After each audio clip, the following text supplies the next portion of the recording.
जगह आ जाएगी।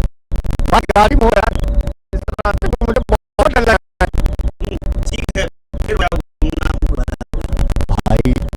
तुम लोगों को मैंने बताया तो इस रास्ते में एक हवेली पड़ती है, सुंदर पड़ती है, लेकिन नहीं माने मेरी बात, फिर यहाँ चले आए। एक आयाम की औरत रहती थी अपने पति के सामने, उसके पति को तो पता नहीं कहाँ गया वो, फिर उस नाम की औरत अब वो पिताजी बन के जो भी सफाई से निकलता है उसको मार देती है, लेकिन तुम लोग नहीं मानो।